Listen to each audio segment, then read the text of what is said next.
오늘 말씀 보도록 할게요. 사사기 6장입니다. 사사기 6장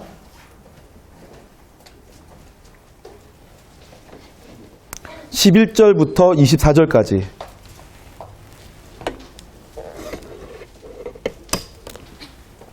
사사기 6장 11절부터 24절까지 말씀을 저와 여러분이 한 절씩 교독으로 봉독하겠습니다.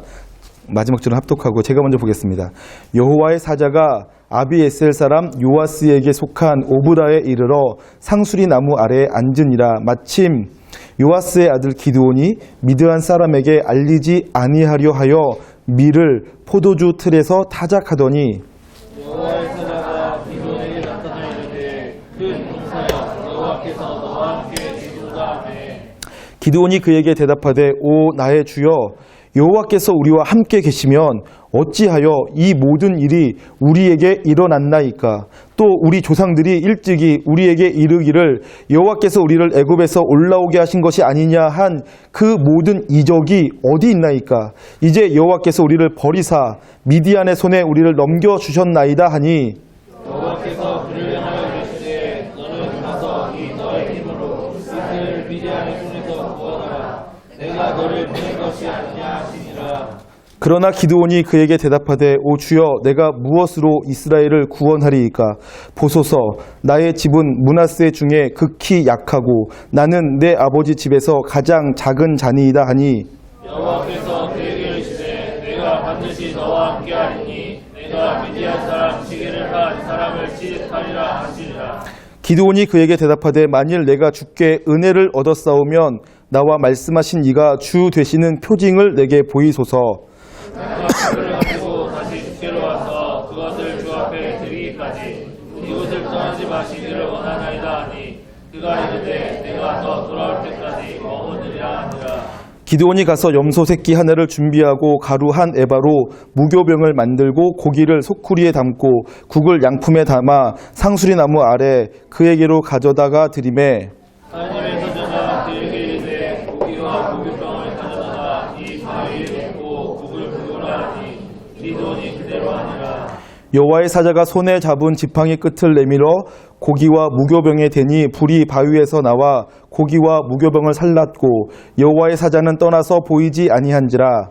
기드온이 그가 여호와의 사자인 줄을 알고 이르되 쓴 포도주이다. 주 여호와 내가 여호와의 사자를 대면하여 보았나이다 하니 여호와께서 그에게 이르시되 너는 안심하라 두려워하지 말라 죽지 아니하리라 하시니라. 기드온이 여호와를 위하여 거기서 제단을 쌓고 그것을 여호와 샬롬이라 하였더라. 그것이 오늘까지 아비에셀 사람에 속한 오브라에 있더라. 아멘. 제목은 성도의 자기 이해라는 제목이에요. 성도의 자기 이해. 여러분 내가 누구인지를 아는 것은 정말 중요합니다. 그런데 그래서 성도 내가 하나님을 믿는 사람, 예수님을 따라가는 사람이라면 내가 나를 어떻게 이해하고 있어야 되는가 하는 이야기를, 하는 문제를 다루려고 하는데 제가 다루려고 하는 메시지를 제가 먼저 말씀을 드린다면 나는 약하지만 주님은 강하시다 라는 것을 믿고 살라는 거예요. 나는 진토일 뿐이고 나는 죄인이고 나는 정말 작은 자이지만 우리 주님은 강하시고 우리 주님은 전능하신 분이시다. 그래서 내가 나를 볼 때에는 실패할 수밖에 없고 내가 나를 볼 때에는 나를 생각할 때에는 넘어질 수밖에 없고 또 내가 나를 생각할 때에는 사랑할 수 없는 사람이지만 그러나 내 안에 계신 주님은 나를 통해서 얼마든지 사랑하게 하시고 얼마든지 주를 위해 살아갈 수 있도록 하신다라는 것을 믿고 살라라는 거죠. 자, 오늘 그 이야기를, 이 메시지를 성경을 통해서 살펴볼 텐데요.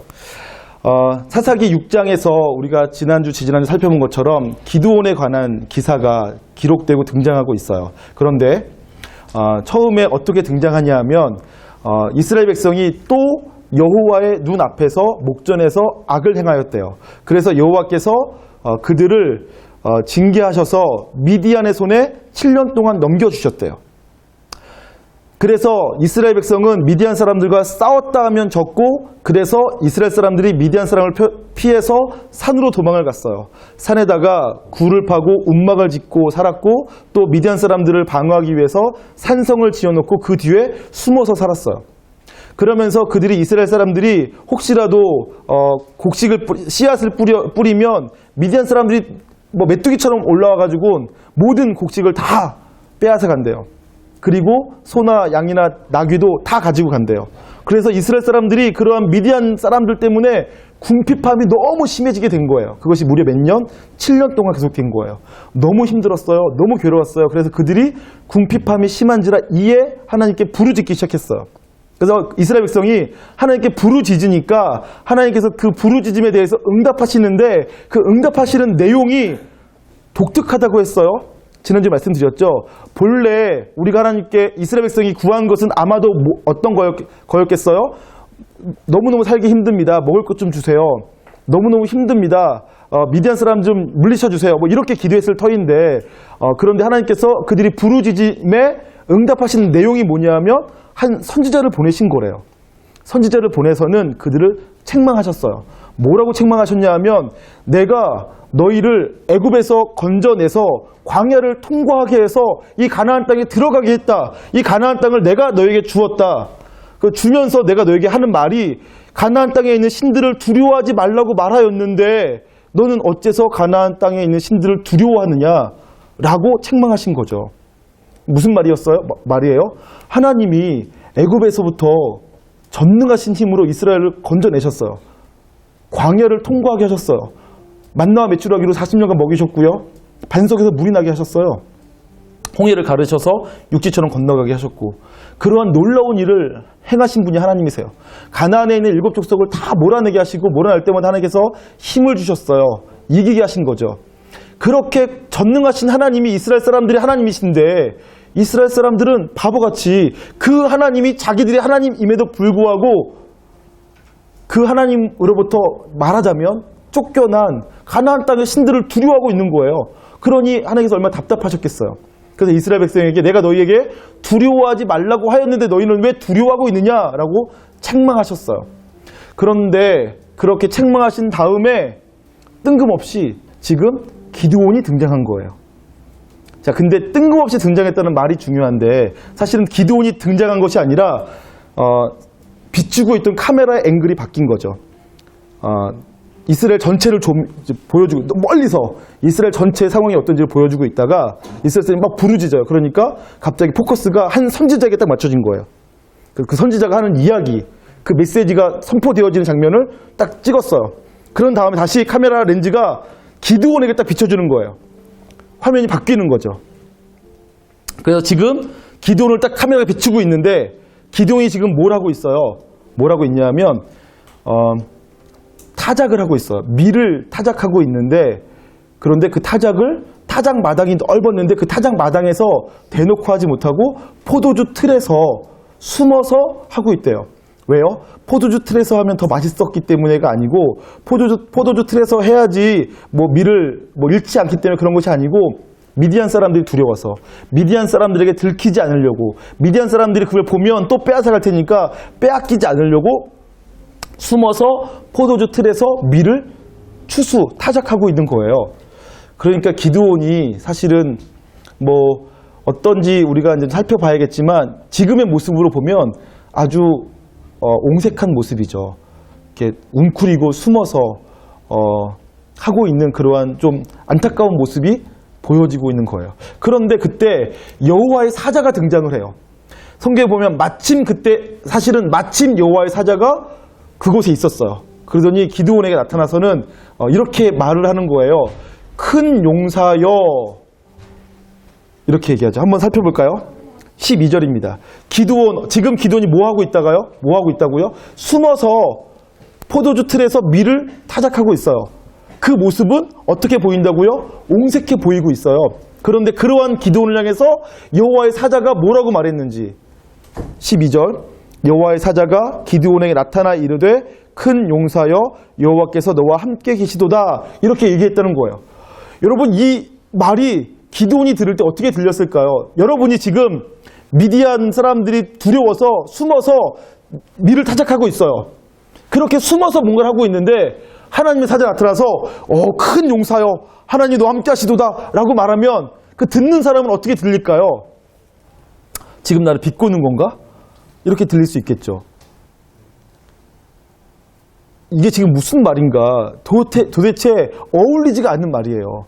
지금 무슨 큰 말을 타고 칼을 차고 뭐 이렇게 하고 뭐 멋진 갑옷을 입고 있을 때 그런 말 하면 나는 그럴만해 라고 생각할 수 있지만 지금 아주 옹색하게 숨어서 몰래 타작하고 있는 마당에 큰 용사라니 말도 안 되는 얘기를 하는 거죠.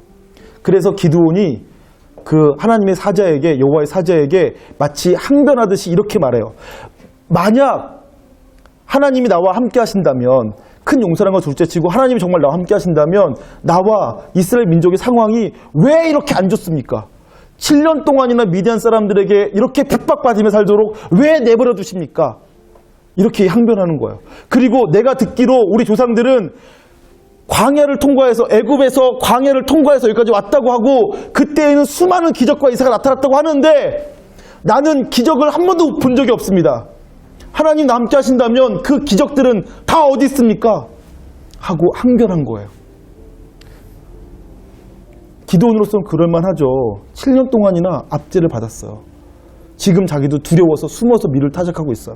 하나님이 정말 살아계시고 지금 나와 함께 하신다면 우리를 왜 이렇게 내버려 두시냐고요. 왜 이렇게 고통당하게 하시고 왜 이렇게 우리를 옹색하게 살도록 내버려 두시냐고요. 왜 이렇게 우리는 고통당해야 되죠? 광야에서 만나와 메추라기를 먹이셨다는 그 얘기는 그냥 소설 속에, 환상 속에 만들어낸 이야기 아닌가요? 나는 경험한 적이 없는데요. 지금은 만나도 끝없고 지금은 배고프다고 기도한다고 메추라기 떼를 보내주셔서 먹이시는 것도 아니고 반석에서 물이 나오는 것도 아니고 그 미디안 족속들이 우리를 공격해 올 때 그 미디안 족속조차 이기지 못해서 쩔쩔매면서 도망다니는 것이 우리의 현실인데 하나님 도대체 나와 함께 하시는 것이 그 무슨 의미입니까? 질문하는 거죠. 기드온의 이야기 13절 한번 보도록 하죠. 기드온이 했던 대답. 기드온이 그에게 대답하되 오 나의 주여 여호와께서 우리와 함께 계시면 어찌하여 이 모든 일이 우리에게 일어났나이까. 또 우리 조상들이 일찍이 우리에게 이르기를 여호와께서 우리를 애굽에서 올라오게 하신 것이 아니냐 한 그 모든 이적이 어디 있나이까. 이제 여호와께서 우리를 버리사 미디안의 손에 우리를 넘겨주셨나이다 하였어요. 기드온이 하는 말에 그 심정이 여러분 이해가 되시나요? 이해가 되셔야 돼요. 기드온이 그럴 수 있어요. 하나님께 지금 여호와의 사자 앞에 버릇없이 말한 거지만 그러니까 기드온으로서는 그렇게 말할 법도 해요. 그런데 여호와의 사자는 또다시 엉뚱한 얘기를 해요. 내가 너를 보낸 것이 아니냐. 내가 너와 함께한다. 네가 이스라엘 백성을 구원해라. 이런 말씀을 하시는 거예요. 뭐하고 있는 기드온에게요? 숨어서 미를 타작하고 있는 옹색한 기드온에게 이렇게 말씀하시는 거예요. 14절 볼까요? 여호와께서 그를 향하여 이르시되 너는 가서 이 너의 힘으로 이스라엘을 미디안의 손에서 구원하라. 내가 너를 보낸 것이 아니냐 하시니라. 기드온은 지금 답답해 죽겠는 거예요. 아니 보낼 만한 사람을 보내야지. 지금 자기가 누구라고요? 기드온은 자기를 어떻게 생각하고 있는 거예요? 나는 미디안 사람들에게 붙잡혀서 이 밀까지 빼앗길까 봐 전전긍긍하는 아주 작은 사람이에요. 기드온이 그렇게 생각하고 있는 거예요. 나는 이 밀을 지키는 것도 버거운 사람이다. 지금 밀 타작하는 것만 들켜도 빼앗길 수밖에 없는 연약한 사람이다. 이렇게 생각하고 있는 기드온이에요. 그런데 큰 용사라니, 하나님 나와 함께 하신다니, 그것도 믿고 싶지 않은데 이젠 더 황당한 소리 하는 거죠. 네가 가서 구원해라 그러는 거예요. 네가 가서 구원해라. 이 너의 힘으로 네가 구원해라. 내가 너를 보낸 것이 아니냐. 이렇게 말씀하시는 거죠. 기드온이 얼마나 황당했을지 여러분 그 입장 바꿔 생각해 보세요. 너무너무 답답하고 황당했겠죠. 그런데 그렇게 기드온이 하니까 하나님께서 그렇게 말씀하시니까 여호와의 사자가 그렇게 기드온에게 네가 구원해라. 내가 너를 보낸다라고 얘기하니까 기드온이 어떻게 반응합니까? 주님 똑같은 반응하죠. 보낼 만한 사람 보내소서. 나는 그 일을 감당할 수가 없습니다. 우리 집안은 므낫세 지파 중에서도 가장 작은 자이고 나는 우리 집안에서도 가장 작은 자 중에 하나입니다. 그런데 어떻게 내가 내 힘으로 이스라엘을 구원하겠습니까? 저는 못합니다. 이렇게 대답하는 거죠. 마치 모세가 그랬던 것처럼 그렇게 대답을 하는 거예요. 한번 살펴볼까요? 15절 그러나 기드온이 그에게 대답하되 오 주여 내가 무엇으로 이스라엘을 구원하리이까 보소서 나의 집은 므낫세 중에 극히 약하고 나는 내 아버지 집에서 가장 작은 자니이다. 이렇게 얘기한 거죠. 못한다는 얘기를 하는 거예요. 기드온이 자기가 알고 있는 자기는 하나님께서 말씀하신 그 내용을 이행할 아무런 힘이 없어요. 나는 힘이 없어. 이스라엘을 구원할 힘이 내게 없는 줄 내가 알고 있어요. 그런데 하나님께서 나보러 구원하래요. 그러니까 기드온은 미치겠는 거예요. 아니 내게 무슨 힘이 있다고 나보러 구원하라고 하십니까? 내게 무슨 능력이 있어서 이스라엘을 구원합니까? 우리 집은 므낫세 지파 중에서 힘이 약하고 나는 그 약한 집안에서도 가장 작은 자인데 내가 뭐라고 이스라엘을 구원합니까? 제게 무슨 힘이 있습니까? 이렇게밖에 할 말이 없는 거죠. 그런데 16절에서 여호와께 다시 한번 말씀하십니다. 16절 같이 읽어볼까요? 시작. 여호와께서 그에게 이르시되 내가 반드시 너와 함께하리니 내가 미디안 사람 치기를 한 사람을 치듯 하시니라. 아멘. 그렇게 답답해하고 있는 기드온에게 하나님께서 내가 너와 함께하리니 네가 미디안을 치기를 한 사람 치듯 하리라 라고 말씀하시는 거예요. 야, 우리 하나님 정말 꽉 막히신 것 같아요. 아니 지금 하나님 제 말 못 알아들으시겠어요? 저는 힘이 없다니까요. 저는 미디안과 싸워서 이길 만한 제목이 아니에요.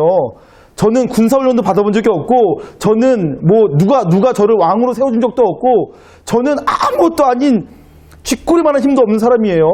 그런데 나보러 이스라엘을 구원하라고요? 이스라엘 구원하면서 무슨 폭탄이라도 주시든지 무슨 신무기라도 주시든지 아니면 무슨 하나님의 천사들을 좀 보내주셔서 나로 함께 싸우도록 하시든지 그런 것 한마디도 안 해주시고 기껏 하신다는 말씀이 그 전에 함께 했던 것처럼 지금도 내가 너 함께 하겠다. 그 말 한 번 더 해주시면서 이기라고요? 지금 그런 상황인 거예요. 처음에 큰 용사여 여호와께 너 함께 하시도다 라고 말씀하셨죠. 여호와께서 함께 하실 때 기드온이 어땠어요? 함께 하시기 때문에 막 힘이 넘쳤나요? 함께 하시기 때문에 막 미디안이 두렵지 않았나요? 여호와께서 함께 하시기 때문에 밥 안 먹어도 힘이 막 나고 안 먹어도 배고프지도 않고 했던가요? 아니요. 그 전에도 함께 하셨어요. 근데 함께 하실 그때 기드온이 어떻게 살았다고요? 옹색하게 살았어요. 근데 하나님께서 기드온에게 큰 용사여 내가 너를 이스라엘 구원자로 보내겠다. 네가 미디안의 손에서 이스라엘을 구원해라 라고 말씀하신 거예요. 기드온의 반응은 당연히 저는 못합니다. 저는 힘이 없습니다. 저는 아무것도 아니에요. 이렇게 반응한 거죠. 근데 하나님께서 그렇게 말하는 기드온에게 마지막으로 하신 말씀이 뭐라고요? 내가 너와 함께 한다. 다시 그 말이에요. 내가 너와 함께 한다. 그 말은 무슨 의미일까요? 내가 너와 함께 한다. 그 말 속에는 어떠한 비밀이 숨겨져 있는 걸까요? 내가 너와 함께하면 하나님이 우리와 함께하면 도대체 내 속에서는 어떠한 일이 일어나는 걸까요?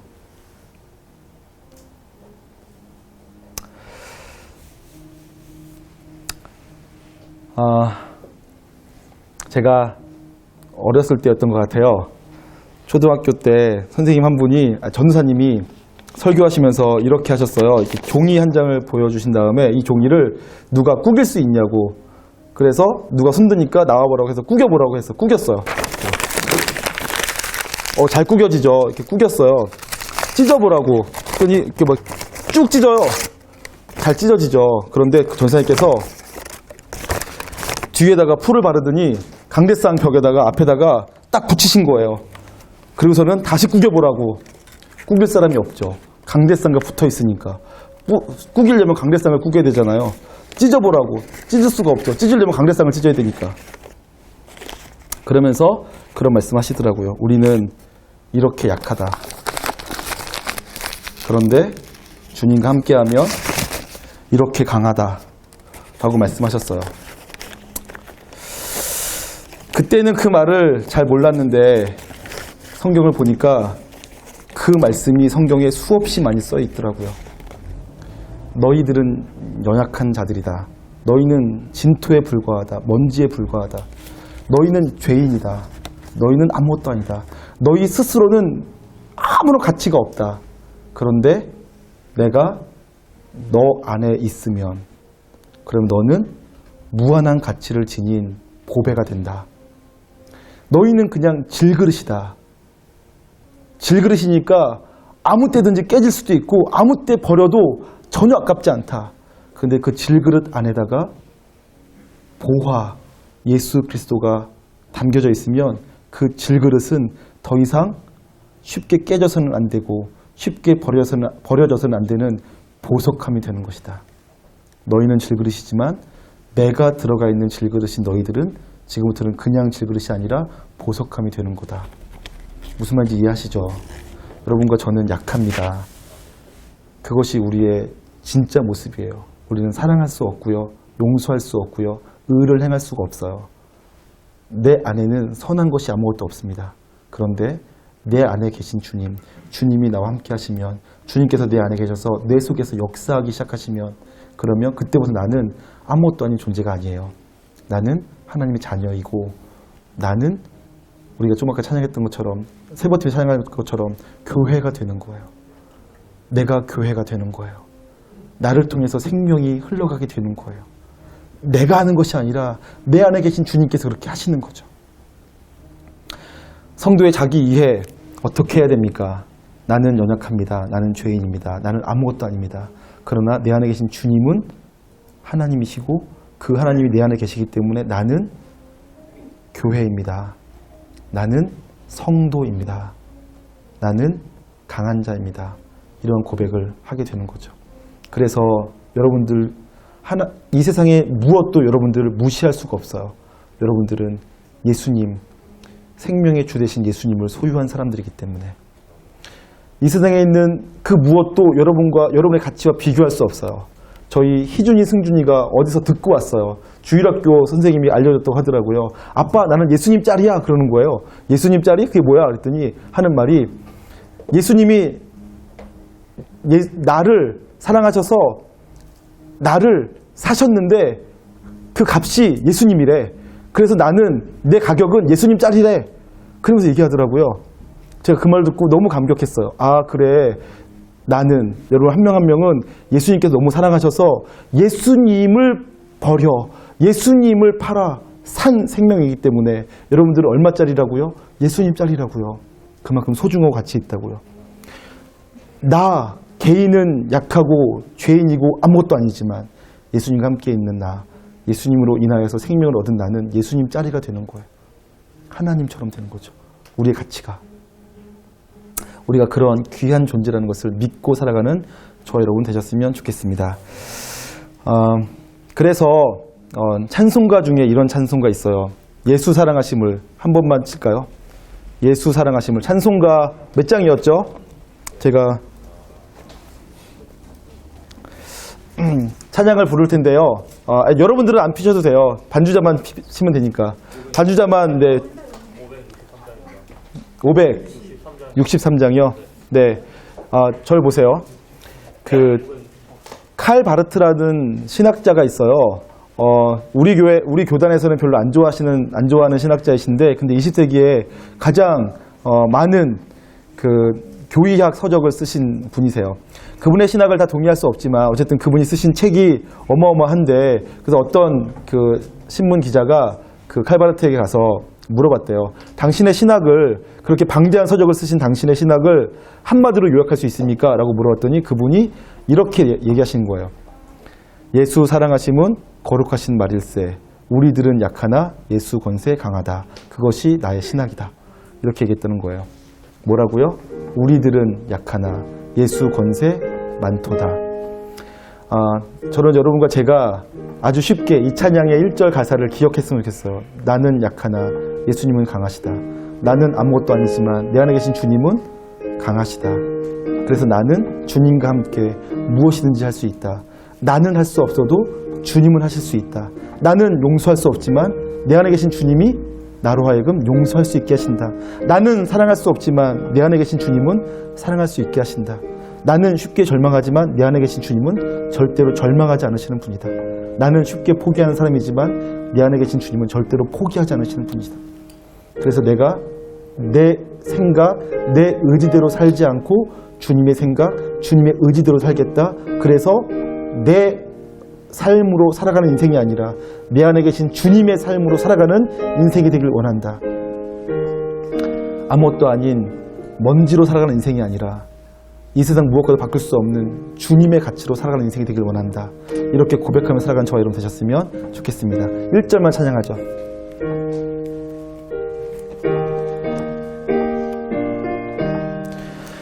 예수 사랑하시 성경에서 배웠네. 성경에서 우리들은 약하나 우리들은 예수 권세 많도다. 예수 권세만 다시 한번 1절 처음부터 예수 사랑하심을 성경에서 우리들은 약하나 우리들은 약하나 예수 권세 많도 날 사랑하심 날 사랑하심 날 사랑하심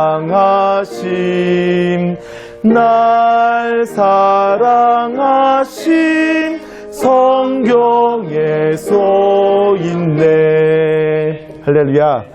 네, 성경에 쓰여진 대로 예수님께서 나를 사랑하신다는 것을 믿으시고 그 나를 사랑하신 주님께서 내 안에 계시다는 것을 믿으시고 그 주님과 함께 살아가셨으면 좋겠습니다.